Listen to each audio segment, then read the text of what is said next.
We're going to do an update video today. If you watched one of our previous videos, starting a vegetable garden, growing food in a small space, then you know my mom and dad started their first ever vegetable garden this year. 2 months later,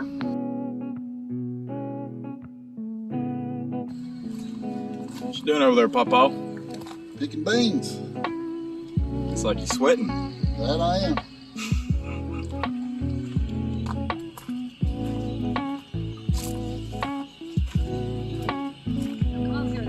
What you doing, Mama? Fixing to make you eat that camera. But I am pruning my tomatoes. So they can breathe. So let's see how this fence has turned out. Using it as dual purpose. Looks like it's worked pretty good. Watermelons. Got her pantyhose stocking hammock there. Keep this cantaloupe from getting ripe and falling and busting on the ground.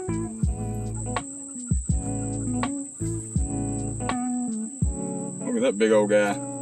They're growing these melons in these big plastic tubs down here. And what's cool about this is, in those pots, you can take your plants in these containers and just set them along the fence line where you want them to climb or be used on the trellis there. So you can move them around. That's a sugar baby watermelon there. Just hanging out like a hair in a biscuit. Green beans here. Kentucky Wonder.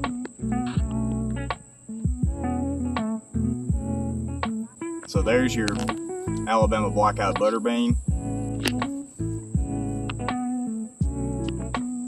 Looking good. And then she has some clematises planted right over here in this little corner. Some other flowers as well. And this one right here is sort of the bloom a few days ago, and it is going crazy. This one has a whole lot of blooms on it. And this is the second time that it's bloomed this year. It bloomed late spring, early summer, and here it is just the first week of August. And it's put on a whole new flush of flowers there.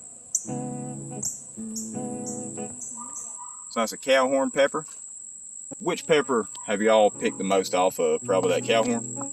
Cow horn and the cayenne. Cow horn and cayenne. And the Thai. Thai hot pepper, yeah. Look at this little guy. And he's what got the hot food. Are you the one that's eating all them Thai hot peppers?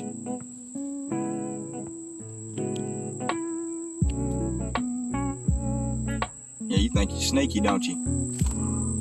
Now this is where she had some little fingers carrots planted down here, and she went ahead and just pulled these out, harvested what she had, trying to get ready to plant for the fall garden. And I want to say down here, so yeah, some eggplants.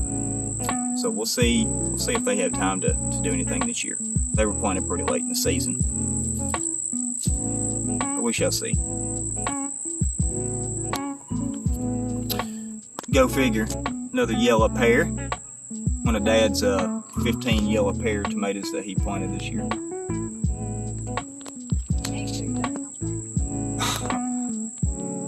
Mom says he's only allowed to plant one next year. Big old slicer tomato right there. That's called a Mr. Stripey.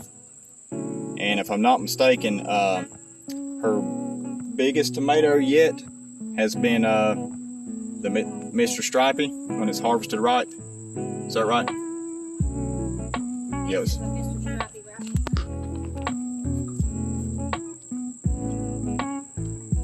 And then Cherokee Purple. That one's starting to turn, it looks like.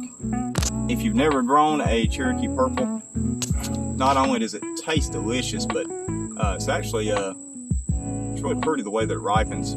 So normally on the bottom there, it'll start turning reddish color like it is now, and we'll start to ripen up the tomato. The bottom will start to turn purple first, and then a lot of times you still wind up having a little bit of a green shoulder when this thing is ripe, and it's perfectly fine to pick it that way, and it is delicious. I'm going to tell you, very good tasting tomato. I want to say this is the black cherry, which is probably my favorite cherry variety to grow as far as the taste.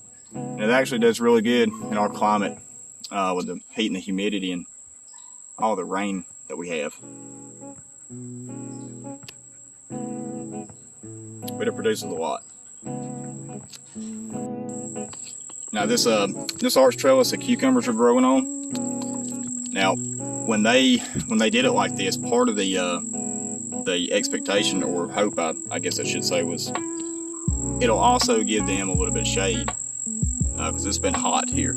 This summer it's been very hot, so give them somewhere to walk into and be covered from the sun, cool off a little bit. Let's go on in here. Oh yeah.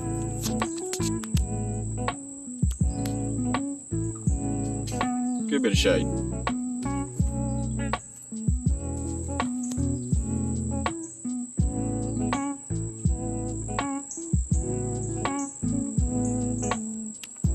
Now here's some of her tomato suckers she had transplanted and got to root. This one here looks to be the yellow pear tomato.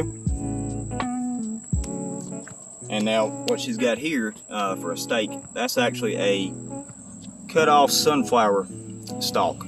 Just strip the leaves on it after you cut it, let it dry out, and just use it as a stake. Now you can actually let them dry out like in a building or somewhere out of the rain throughout the fall and the winter, and you can use them for stakes next spring. That's pretty neat. And now this crazy thing over here, we'll start on this end. That's a pumpkin vine there.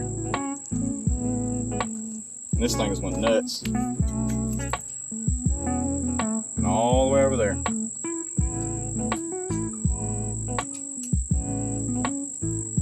So they're actually using this right here for a trellis. This was an old, like, temporary fence panel or makeshift fence panel made out of PVC and some chain link fence wire. It was just laying around.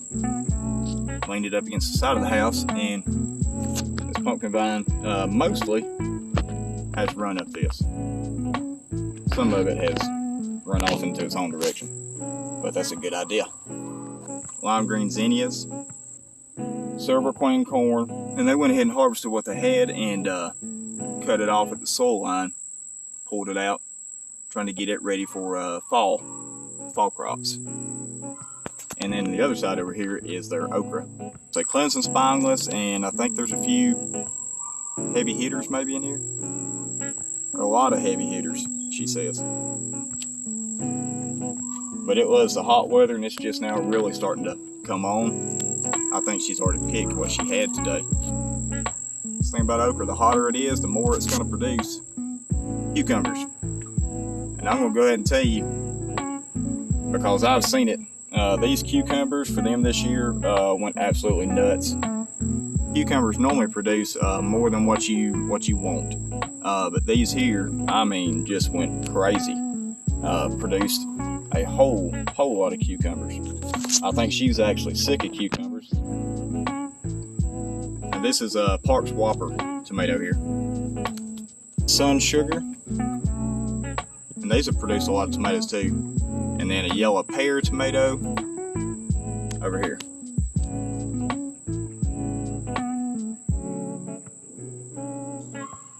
First time they've ever had a garden, put it in this year, and it's done really good.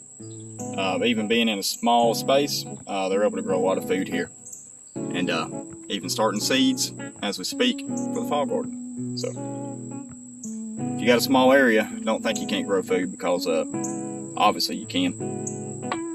Probably a lot more than what you think you can. So give it a shot if you got a small area and want to grow you a garden. Probably going to have a lot of success with it. I know they certainly did, and I'm sure you will too.